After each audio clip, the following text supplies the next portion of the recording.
All right. Well, thank you very much for being here today, ladies and gentlemen. For today's briefing, I'm pleased to introduce Mr. Mark Gorak, the Principal Director for Resources and Analysis for DoD's Chief Information Officer.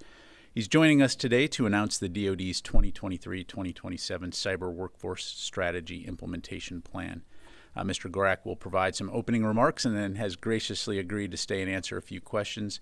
Afterwards, I will stick around and provide an update on a few other items. For ground rules, I'd ask that you keep your questions for Mr. Gorak focused on the cyber workforce strategy, and I'll be happy to take any unrelated questions later in the briefing. Sir, over to you. Thank you, Ryder, and thanks for joining us today.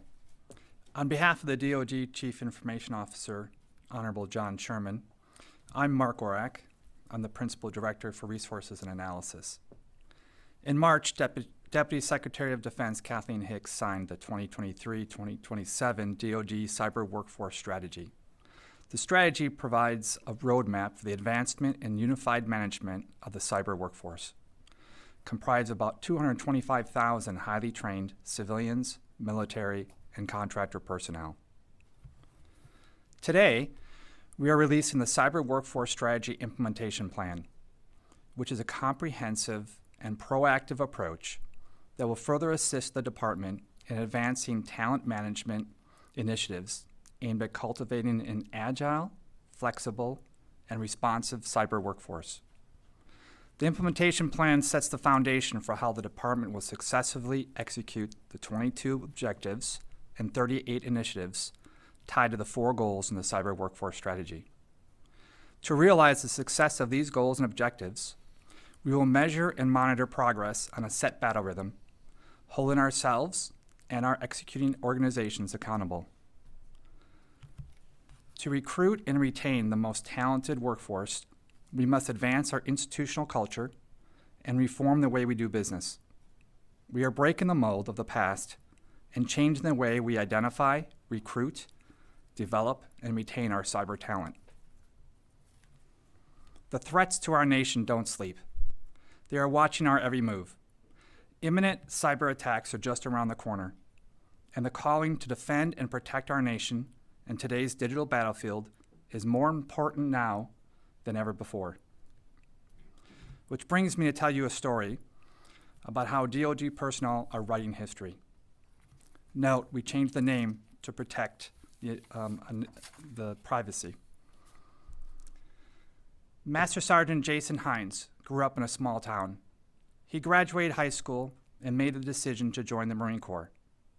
Not long after enlisting, Jason deployed to Iraq, supporting the regional or regimental combat team's ability to maneuver and communicate in the cyber domain. Though it wasn't the combat he envisioned, he quickly discovered the vital role that technology plays in modern warfare. Hines gained experience maintaining communication systems, analyzing data, and securing networks in extreme environments. Jason's affinity for technology drove him to seek out opportunities to expand his skills and knowledge in the field of cybersecurity. He enrolled in specialized training programs and obtained certifications that furthered his expertise in protecting critical information systems. As Master Sergeant Hines progressed in his military career, his skills caught the attention of the Marine Corps' Forces Cyberspace Command, a unit responsible for offensive and defensive cyber operations. Jason served as a defensive cyber operator for the next few years until making the decision to separate from the military. Leveraging his cyber expertise and top secret clearance, Jason joined a cybersecurity firm here in D.C. Fast forward to 2016, and the Democratic National Committee had been hacked. Jason is now part of a small elite team of cyber defenders investigating the breach. The malicious code used to infiltrate the DNC has been identified and is discovered to share the same digital footprint as a previous phishing attack that occurred in 2015. After some additional analysis, it's confirmed. The team has identified the perpetrator of the attack, Russia. The department commits to being bold, challenging the historical norms, and deriving innovation through new programs and initiatives that will bolster the cyber workforce. The nation's challenges and economic security are dependent on an effective cyber workforce, ready and able to execute any mission around the world.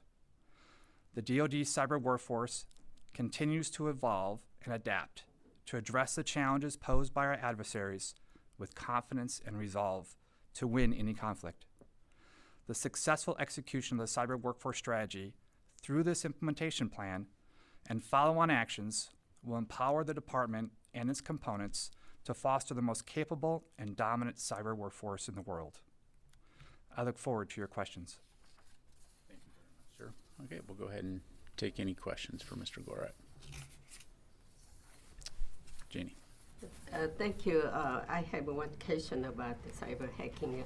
How are you coping with the manpower reinforcements to respond to North Korea's cyber hacking or cryptocurrency? So again, I'm focused on the workforce in general, and one of our initiatives is to work with our international partners on establishing basis of education and tasks and abilities for each of our cyber work roles. So partnering with North Korea to identify those training objectives. South Korea, sorry. Partnering with South Korea to identify those. That training required to be able to address those operational impacts. So China also, involved with this. Janie, we're going to keep the focus on the workforce strategy and not operational questions. Jennifer. So what is the biggest change as a result of this strategy? What were you doing before, and what's the biggest change that we're going to see? So I think the biggest change is this is not business as usual. So to address our shortage and to keep up with the demand, we must fundamentally change the way we're doing business. So I think the biggest change in these initiatives is how we go after recruitment, looking at the whole spectrum. How do we go after education it's a national challenge. It's not just a DoD challenge.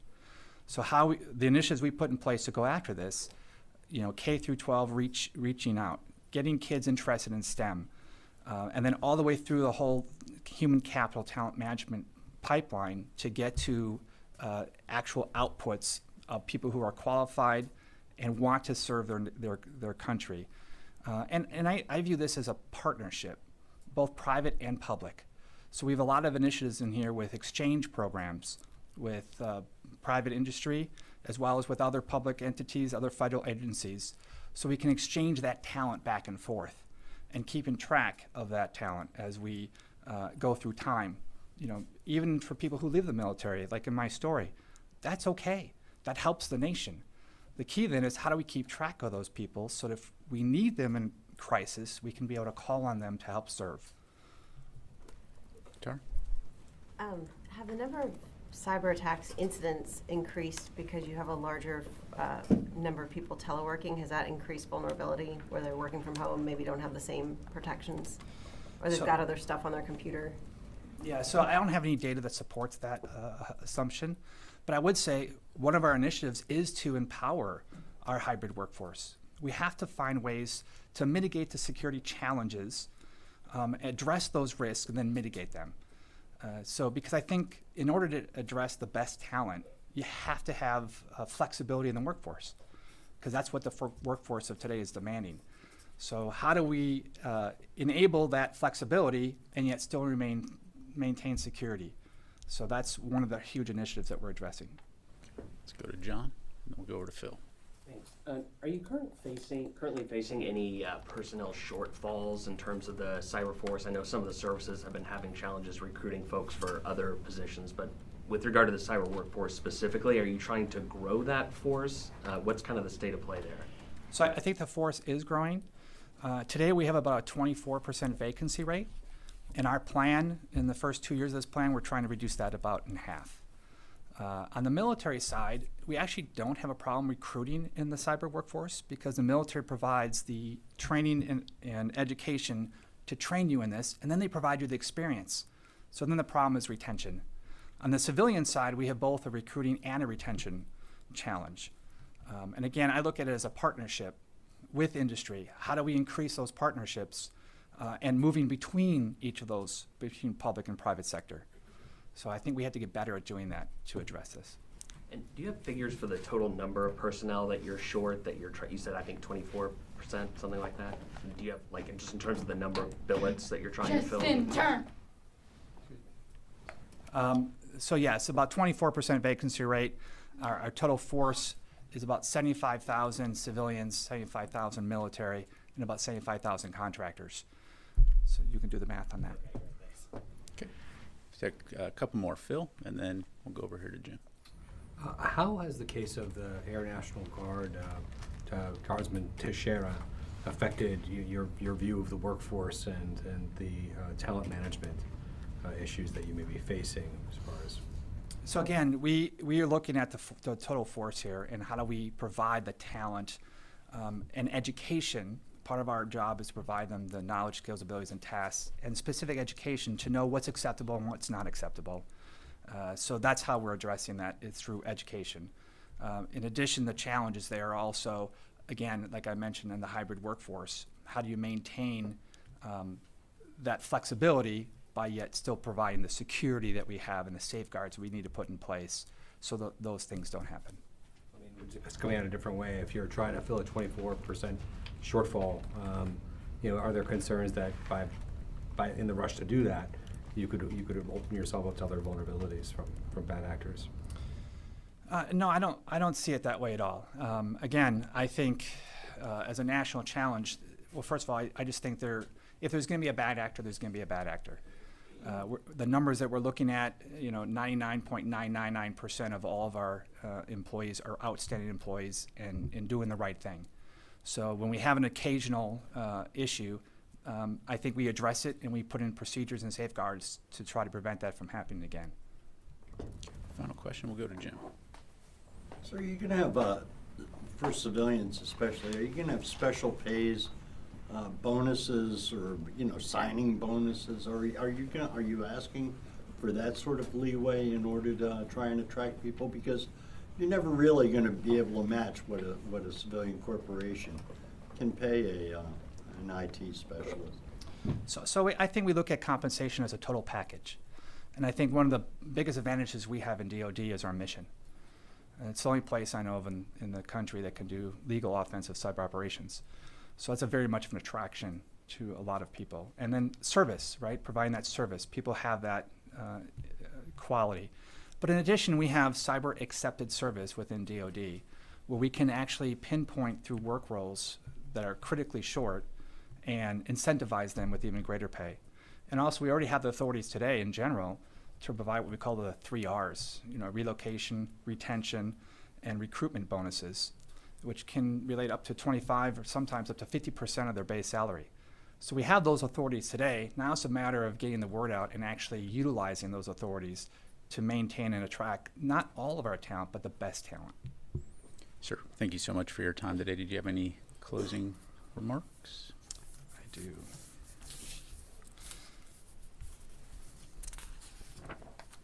So in closing, thank you again for joining us today.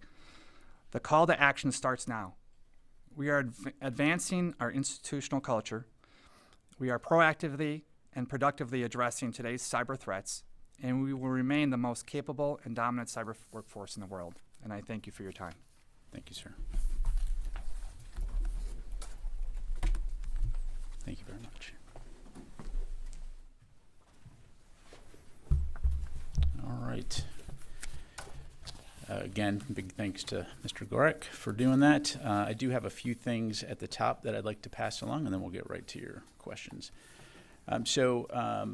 First, regarding the current situation in Niger, let me flag up front that there are no changes at this time to the U.S. military force posture in Niger during the U.S. Department of State-led ordered departure. Additionally, State Department has not requested DoD personnel or equipment as part of the ordered departure.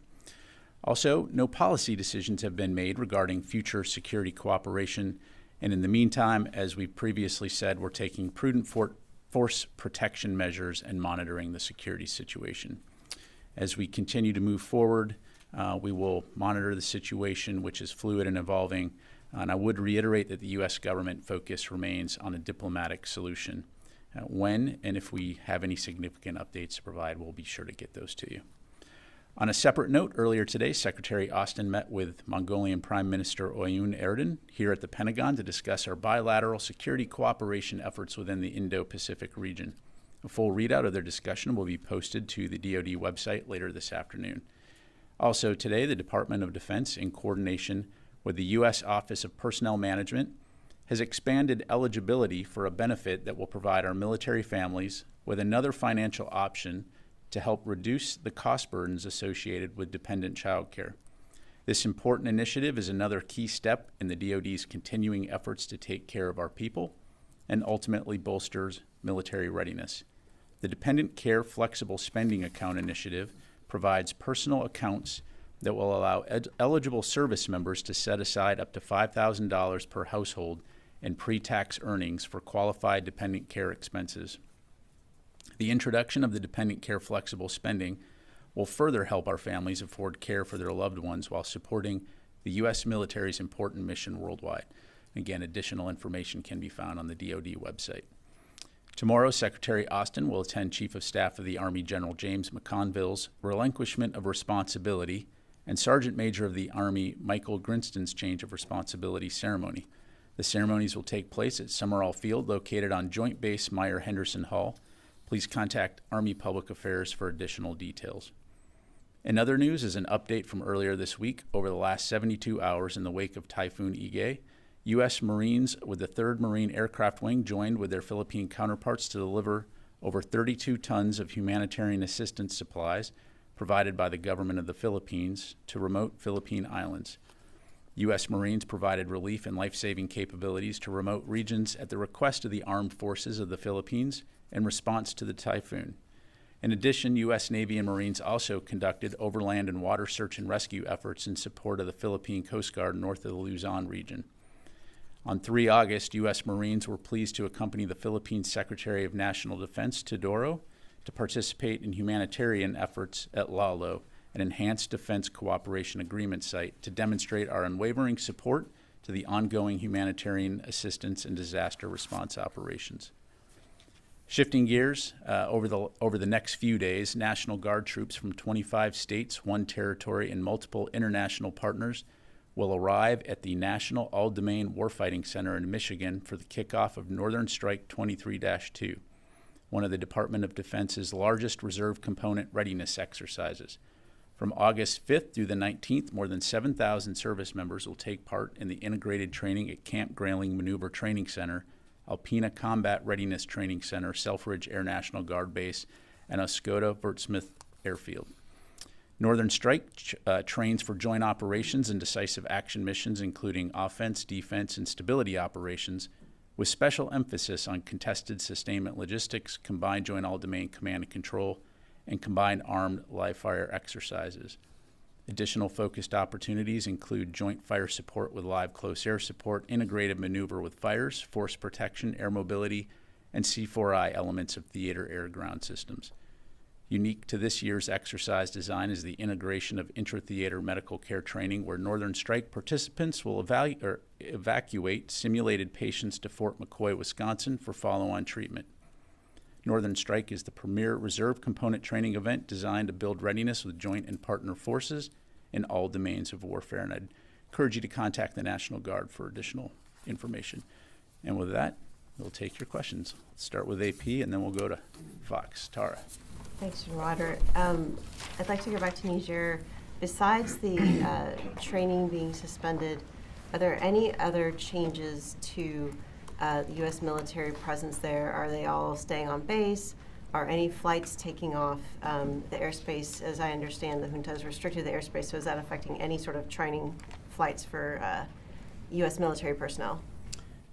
Thanks for the question. So first of all, as we've highlighted, there's no changes to the U.S. military force posture in Niger or policies at this time. Our forces there in Niger continue to cooperate daily with Nigerian forces to keep base operations and services functioning. And so as I mentioned, we're continuing to monitor the situation, which remains fluid and evolving. But right now, again, our focus is going to continue to be on a diplomatic solution to the situation there. So just to follow up on that, so cooperate, Are U.S. forces going outside the base? Are they still going on missions, or is everybody staying inside the base for now? Yeah, so for the most part right now, they're staying on the bases. As I mentioned earlier this week, if there is a reason that they need to go off base to engage with counterparts, certainly conditions permitting, they're doing that. But for force protection reasons, largely remaining on the bases and, again, cooperating with the Nigerian forces to keep those bases running. And then just one quick last one, and then I got to go to Um, Fox. Because the airspace is restricted, does the military have any role in helping negotiate flights for the Americans that are in Niger that are being asked to evacuate out? So for the ordered departure, State Department has a lead. They have not requested any support from DOD at this time. Jennifer.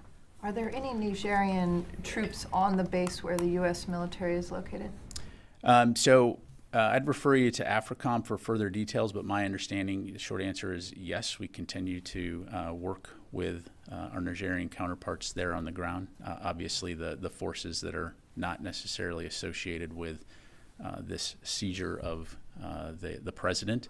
Again, we're working with them on a daily basis to keep the bases running and the services going. And do you have any assurances from the current military leadership of Niger that they will not harm either U.S. forces or that U.S. forces can remain on the base in Agrade? Well, again, as we monitor this situation, I mentioned earlier in the week that the chairman has spoken to his counterpart in Niger. Right now, we have no indication of any imminent threat against American forces in the country. Again, this is something that we'll continue to monitor very closely. Janie. Thank you, Senator. I have two questions. First question on the Private King's.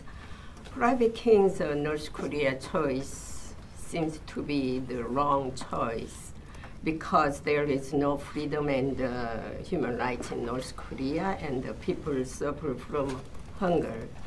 My question is, what kind of education is the DOD providing to U.S. soldiers about North Korea? Janie, in terms of what kind of training or anything like that in Korea, and I'd refer you to USFK. I think largely speaking, most folks have an understanding of the situation in North Korea as it pertains to Private King. Again, I don't want to speculate. As I've mentioned before, it's under investigation, and we'll know more later. Are the U.S. soldiers aware that North Korea is an enemy country? Again, I think there's a clear understanding about entry into and out of North Korea. But again, for specifics, I'd refer you to USFK. Phil. The Department of Justice has announced charges against 2 sailors for espionage related to China. I'm not asking about that investigation or that case, but has the DOD conducted a damage assessment, and if so, what are your concerns? Yeah, thanks, Phil. So I don't have anything to provide on that right now. I am aware of DOJ's announcement today, so as it relates to that, I'd refer you to them. Thank you. Oren? Just to follow on to that, that's the second time this year a service member has been charged with disseminating classified information. Are you considering taking measures above and beyond what the Pentagon has already done following the case of Jack Teixeira? Are you looking at the possibility of that? Without getting into specific cases, as we've talked about before, I think we have clear policies and procedures in place when it comes to safeguarding and protecting sensitive information. And so if those rules are violated, appropriate action will be taken as it has in the cases that were highlighted. Would you put in more actions and more steps for security following Teixeira? Are you considering adding on to those or expanding those in some way? Because you've just seen them fail again in this case. Yeah, again, I mean, the broader issue of espionage or the lack of proper handling of classified information is something as old as warfare itself. That said, again, we have a robust set of policies and procedures going through the situation that you're referencing in terms of the airmen. As you know, we have done a very thorough analysis on steps that can be taken to further tighten controls, and we're working through that process now. Thank you. Let me go back here. Yes, ma'am. Do they have any ties to China, such as family members? Again, I don't want to get ahead of the DOJ investigation, so I'd refer you to them for any questions on that. Thank you. Sir. Thanks, General. So in the Wall Street Journal this week, it was reported that anywhere from 20,000 to 50,000 Ukrainians have suffered mutilation of limbs. I'm just wondering if you can add color to that, if the Pentagon has any figures in terms of, casualties to that level over there in Ukraine. I don't have any casualty data to provide as it relates to Ukraine. Clearly, we know that the damage and suffering inflicted upon the Ukrainian people by the Russians due to their illegal invasion of Ukraine is significant, which is, again, another reason why we would call on Russia to end this conflict immediately. In the meantime, knowing that they have no indication of doing that, we're going to continue to support Ukraine, working with our allies and partners to ensure that they have the capabilities they need to defend their country. Thank you. Yes, ma'am. Thank you. Tima from Al Jazeera English. Could you comment on reporting from the AP today about the possibility of the U.S. military putting armed personnel on commercial ships to prevent Iran harassing and seizing ships in the Hormuz Strait? Yeah, I've seen those press reports. I would tell you I don't have any announcements to make regarding any force posture changes. As you are tracking, we previously announced the decision to deploy the Bataan Amphibious Readiness Group Marine Expeditionary Unit into the area of responsibility there, as well as F-35s, F-16s, and A-10s. But as it pertains to that particular reporting, I don't have anything to provide. Thank you very much. Tony. And one budget question and one broader question. John Tester last week said, Senator John Tester last week said he expected the DOD to submit a supplemental for Ukraine this month. What's the status of any preparation for a fiscal 23 or a fiscal 24 supplemental? Thanks, Tony. I don't have anything to provide for you today. If that changes, certainly we'll let you know. Is something in the works, though? Again, I'm not going to get ahead of any process at this point. On a broader subject, the Gallup this week disclosed a poll that shows that confidence in the U.S. military among the public is the lowest in 2 decades. Did that poll generate any discussion among the leadership here in terms of why it's happened and what steps DOD can take to pull that back, or just pull that back and burnish its image with the public? Yeah. Well, I've seen the press reporting on the poll. I will say I'm not really in a position to address the why behind the decrease in those numbers, particularly since the research didn't really delve into that beyond stating that there has been a general decline in confidence in public institutions writ large. So I'll offer a few thoughts with the caveat that these are Pat Ryder's personal opinions. So first, the U.S. military continues to be the best fighting organization in the history of the world. Anywhere you go around the globe, 24/7, you're going to see our soldiers, sailors, airmen, Marines, Guardians, Coast Guardmen conducting operations, bolstering our defense and security cooperation relationships, and engaging in activities that keep our country safe. And I would say that a consistent fact throughout the history of the American military is that there has been and continues to be brave and selfless Americans who are willing to raise their hand, take an oath to defend the Constitution, defend our nation, regardless of how popular the military is or military service is at any point in time. And as you see in those polls, that popularity ebbs and flows over time. But let me just conclude by saying that we don't take public trust and confidence for granted. As an all-volunteer force, we know that we have a responsibility to Congress and the American public to ensure that they have an understanding of what we're doing to defend the country, how we are spending taxpayer dollars, how we are employing the resources that we've been entrusted with. And so through a variety of means, whether it's community relations, whether it's media engagement, whether it's congressional testimony, or through our recruiting efforts, just to name a few, we will continue to stay engaged with the public that we serve, and that our fellow citizens can have the facts when it comes to their military. And so we're going to work hard to continue to maintain that trust and confidence. This is an indication that the right-wing Republican attacks on the military for being too wonk and the media echo chamber in the right-wing world are having an impact, and this may be a reflection of that? Again, the challenge here, Tony, is you go out and you ask a question, yes or no, and the Gallup poll produces some statistics. I'm not going to sit here and speculate on the specific whys, other than acknowledge the fact that earning the trust and confidence of the American public is something we will continue to do in the midst of continuing to do what's job number one, which is defending this nation. And that's something that we do very well and that we'll continue to do. But I'm happy to talk with you a little bit more offline, and let me go over here to Dan. And then I'm going to go to the phone so I don't get in trouble with the phone guys.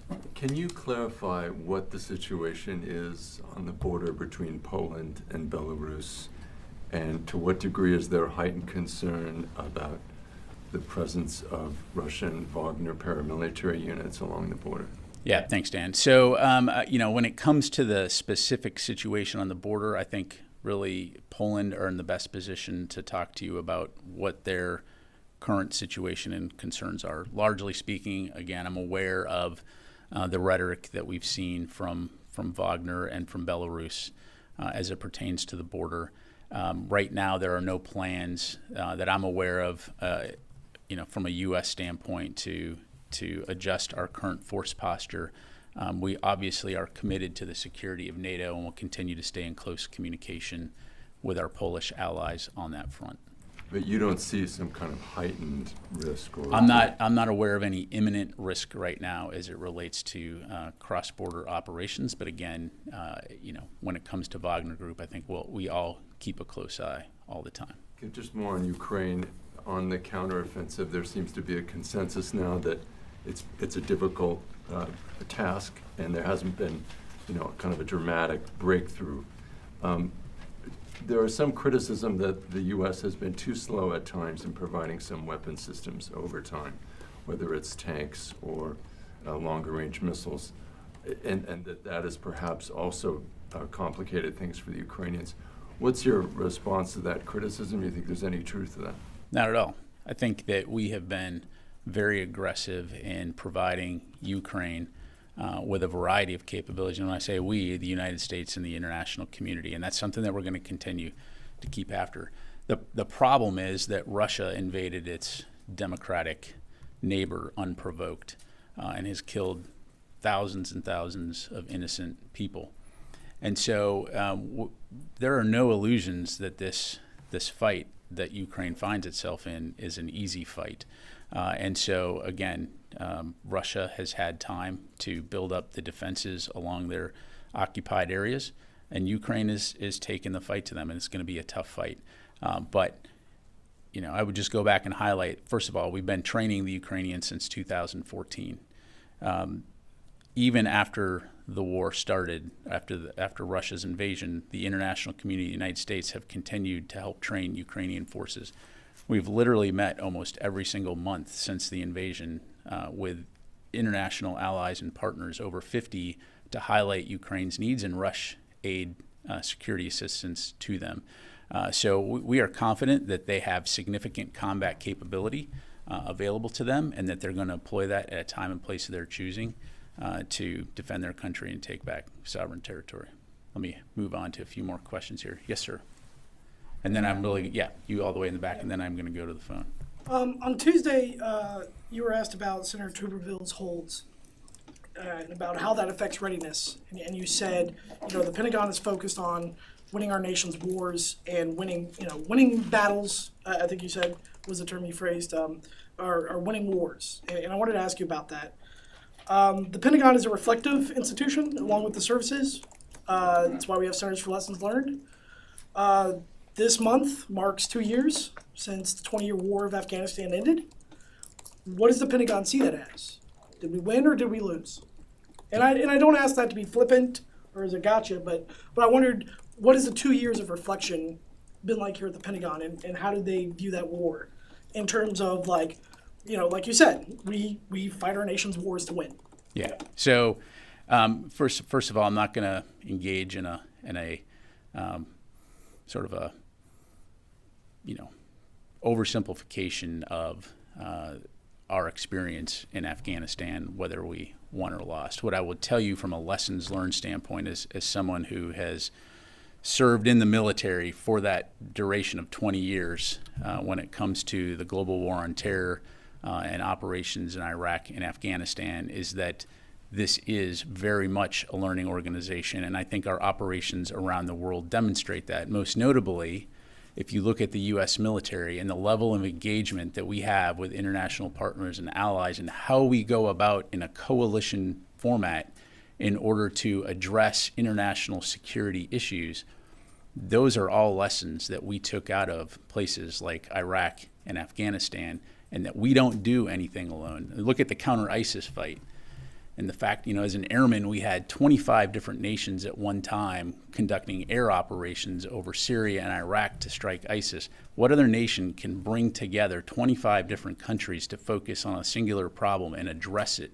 So all of those experiences and all of those relationships that were built are exactly the things that we're leveraging now when it comes to challenges that we're seeing in the Indo-Pacific region, or that we're seeing in the European region right now with Russia and Ukraine. So the United States, when I say the U.S. military is the strongest fighting force in the world, that is because of that, because we don't do it alone, because we do it with our partners shoulder to shoulder to address mutual areas of concern. I understand. Okay, But just, I appreciate it. I just don't want to get into a longer debate. I'm happy to talk with you offline. Let me go to John. Now, let me go to the phone, then I'm going to come to you, John. All right, let's go to Missy Ryan, Washington Post. You there, Missy? Hi, sorry, just trying to unmute. Thanks, Pat. I just wanted to follow up related to the AP report about the Strait of Hormuz. I know you can't confirm that, but just to provide a little bit of information on the existing operations related to trying to deter Iranian maritime aggression in that area.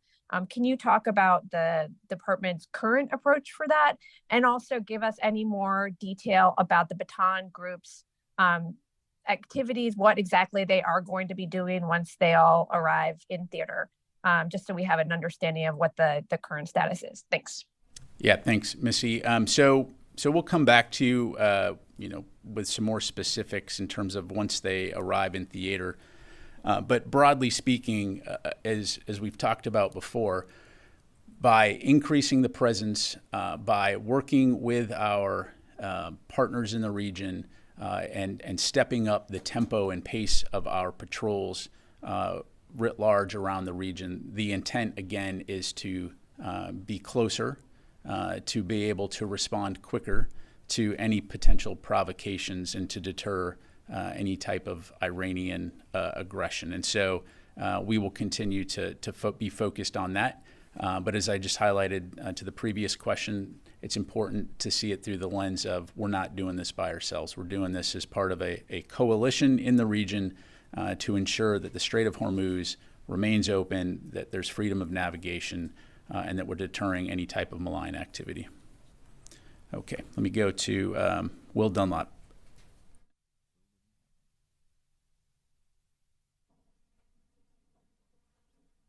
Will, are you there? Okay, Laura Seligman.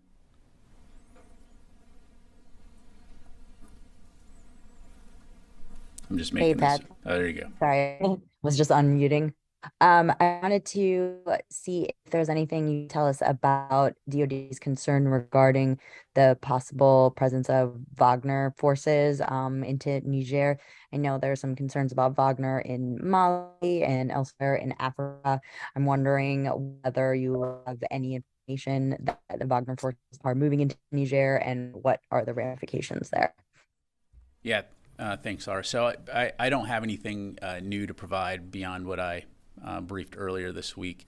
No indication that Wagner was how associated with this attempt to seize power, and so that continues to be the situation. Obviously, Wagner does have a presence in Africa. It's something that we're continuing to keep a close eye on, but beyond that, I don't have any additional information to provide. Okay, let me just do a couple more, John, and then we'll come over here. Is the Northern Strike exercise that you mentioned at the top connected with the global information dominance experiments that the combatant commands and CDAO have been conducting, or is this kind of a separate, contained exercise?